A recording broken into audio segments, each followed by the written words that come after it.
Welcome, dear friends. What a blessed day to be together studying the Spiritist magazine. Welcome every Tuesday at 8 p.m. Eastern Standard Time. We gathered to study one of the articles from one of the issues of the Spiritist magazine. We always remind everybody, if you're new or not, visit spiritistmagazine.org in order to download the PDF version of the magazine and also the apps for your devices. So today we are here to learn from Emmanuel.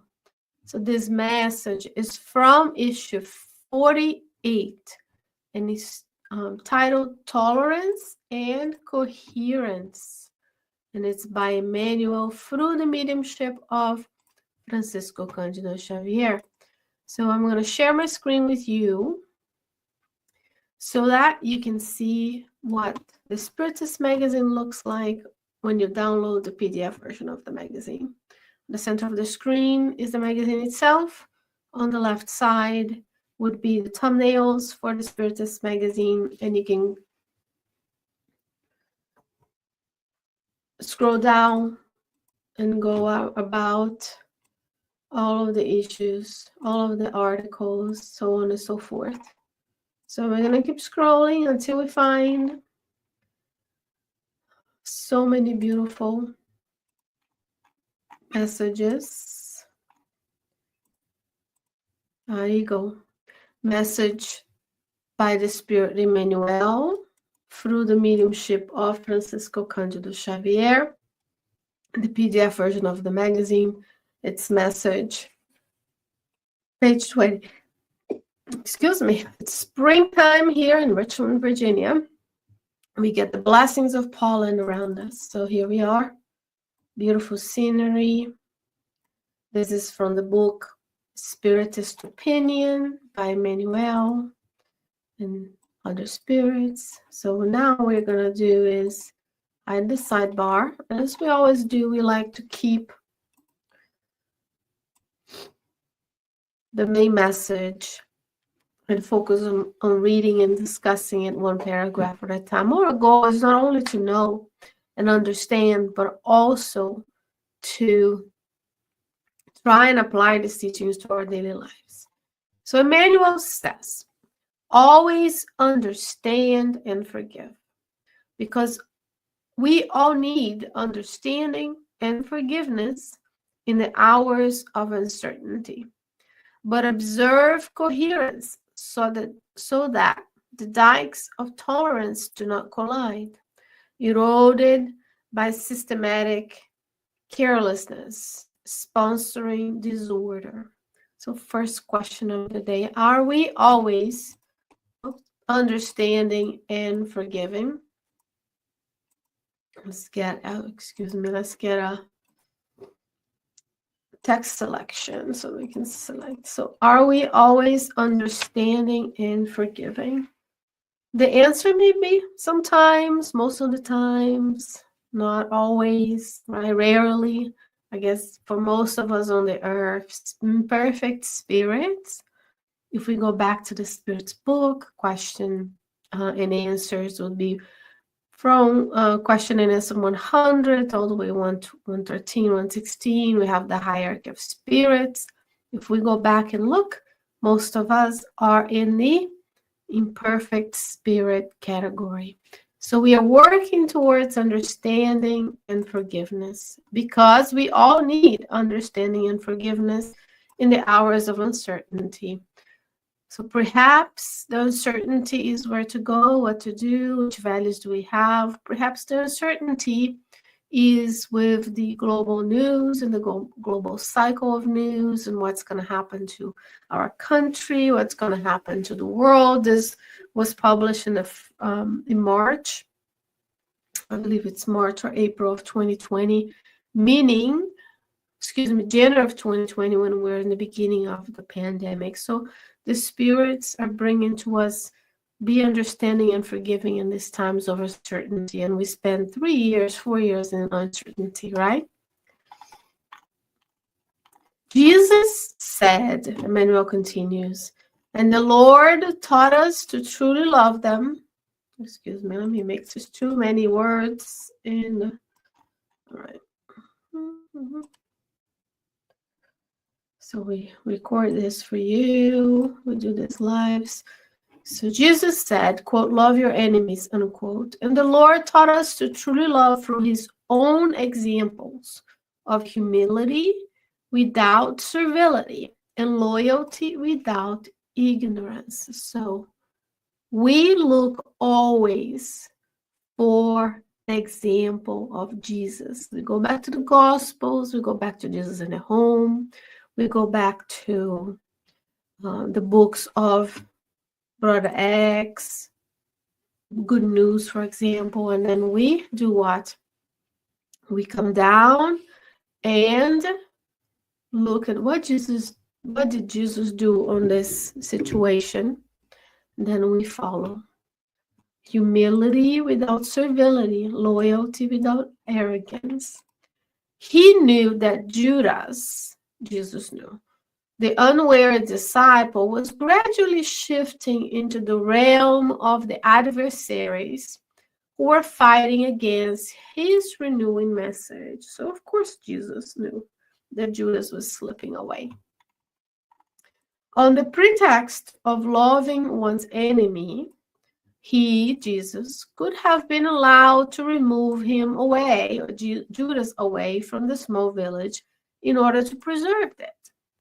But Jesus preferred to extend the fraternal hands to him until the last crisis of abandonment, teaching us the duty to help our fellow workers who are doing good as long as it is possible for us to do so. So Jesus knew Judas was going to falter and betray him, and Emmanuel was reminding us Jesus could have been allowed to remove Judas and say, go away, let me do a ministry to preserve the message, the renewing message of Christ, that we are still 2025, 2,000 years ago, roughly, right? Jesus was about 38 when he was crucified. So 2,000 years ago, we are still not clarified the message of Jesus in our hearts. It's not clear to us what we should be doing. So we return to this physical world. We immerse ourselves in matter. It's hard, it's difficult. And then we get seduced by the temptations of today's world, which are what, friends? Social media, adventures, experiences, right? Experiences, traveling, enjoying. And then we don't do the work because Jesus didn't. We never saw Jesus doing any of those things. He didn't mind being contrarian. He broke, some rules. He renewed the rules of his time. He taught and he worked and he served. There is no accounts in the Spiritist literature or in the official Gospels, the letters in the Gospels, that Jesus was just out there traveling through Galilee just so he could stamp his passport in each village. Yet we are doing this today. We are focusing so much in the physical sensations, which are important. There's a lot of labor, but there's also rest. But most of us have 80% rest and 10% work and 10% scrolling doomless in social media, right? We have to be honest with ourselves. How are we using the time that we have?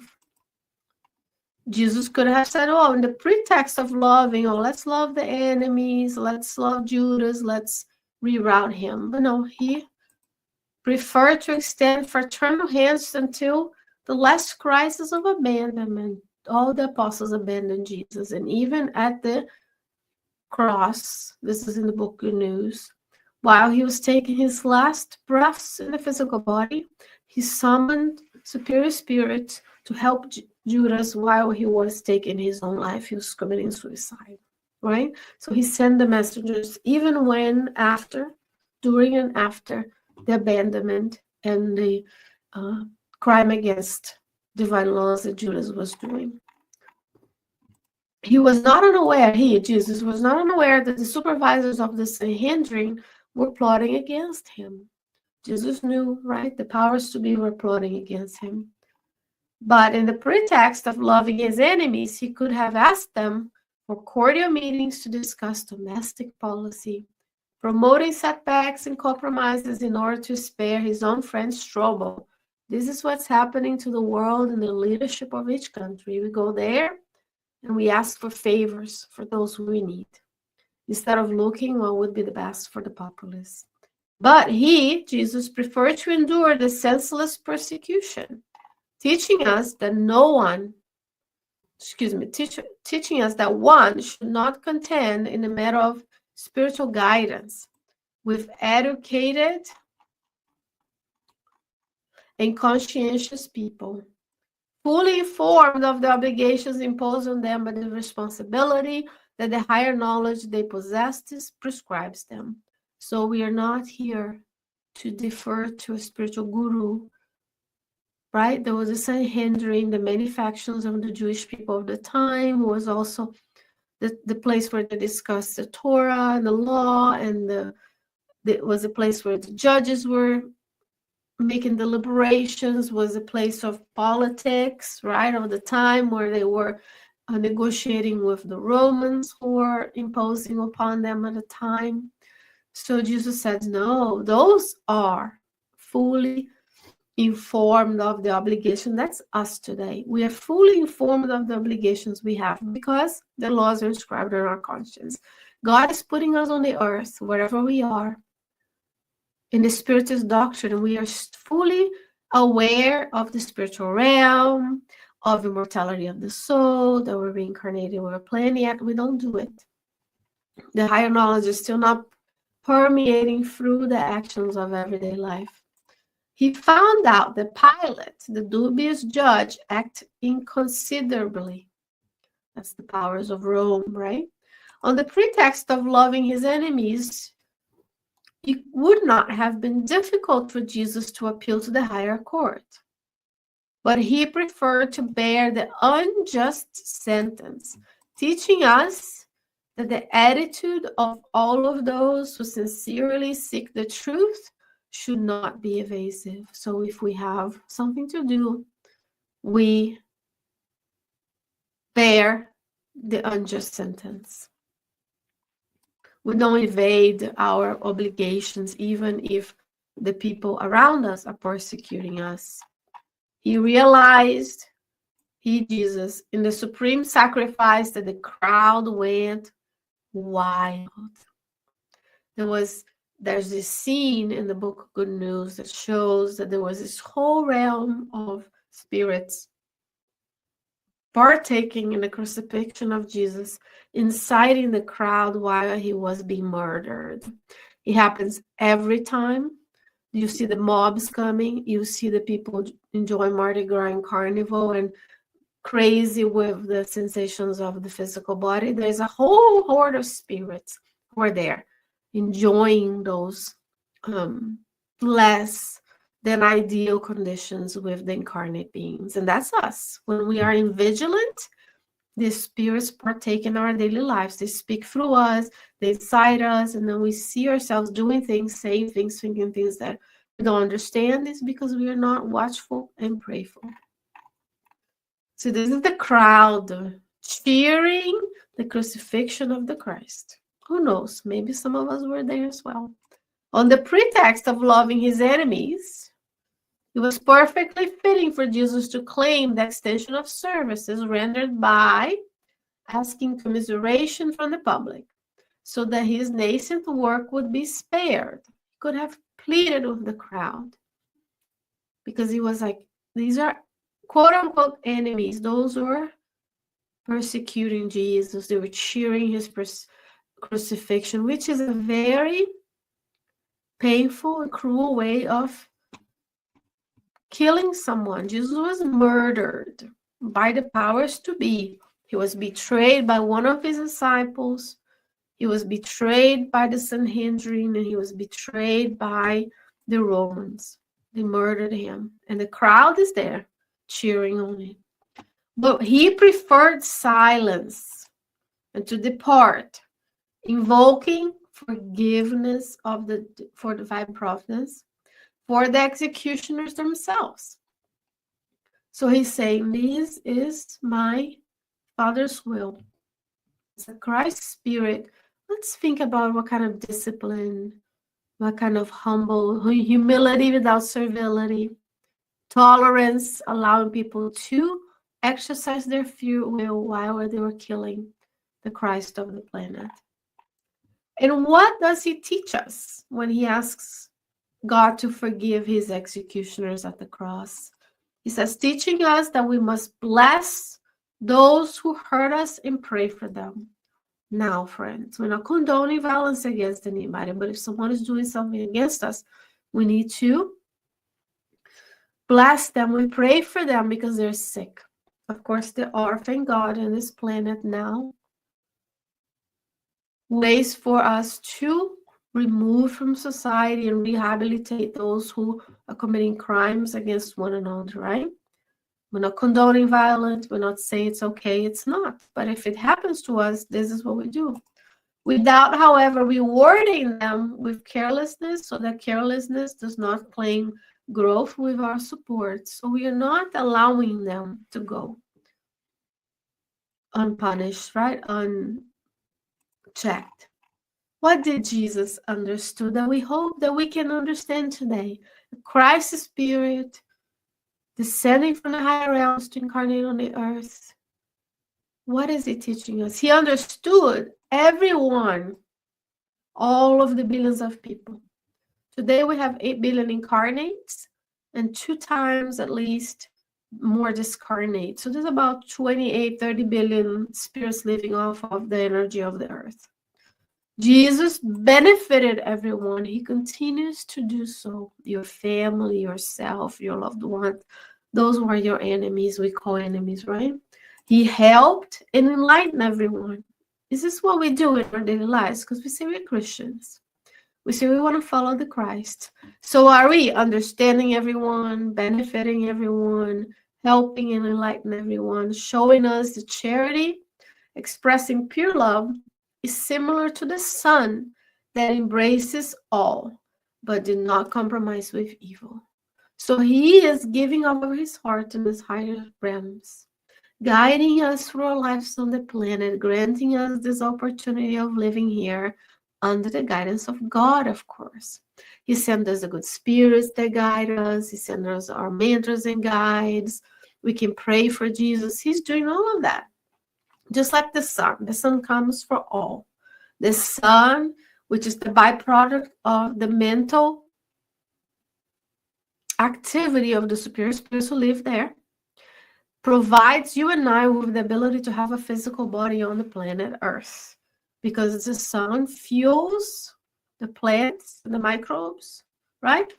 It fuels the animals that consume the plants, and we consume the plants. So it's all due to the tolerance, coherence, patience, and benefit of the superior spirits that allow us to be here. So we are all interconnected. Nobody's alone. We're not growing in our lives alone. We're not being alone. This means that outside of charity, there's no tolerance, and there's no tolerance without coherence. So are we coherent in the way that we understand people, we benefit them, we do good towards them, we help them, we enlighten them? And what kind of charitable works are we doing for our immediate circle, for our neighborhoods, for our religious institutions, for our spiritist centers, for our workplaces, for our city? Because we cannot be the ones who just receive. We have to give. There's no, outside of charity, there's no tolerance. And when we do charitable works, we go and help those who need on their own terms. So we learn to remove ourselves from the center of attention to be of service to others. So dear friends, this is from the book Spiritist Opinion, psychographed by both Chico Xavier and Valdo Vieira. Those are the mediums. This message specifically is by Emmanuel. Oops, let's get here. Through the mediumship of Francisco Candido Xavier. Dear friends, I hope that you enjoyed these teachings, that we can practice tolerance and coherence throughout the week, that God will bless us with the opportunity of being together once more every Tuesday at 8 p.m. Eastern Standard Time. Remember to leave your like, your follow, your subscribe, share, so that others can also benefit from our work. May you stay well, may you stay safe, and I hope to see you next time. See you soon. Bye-bye.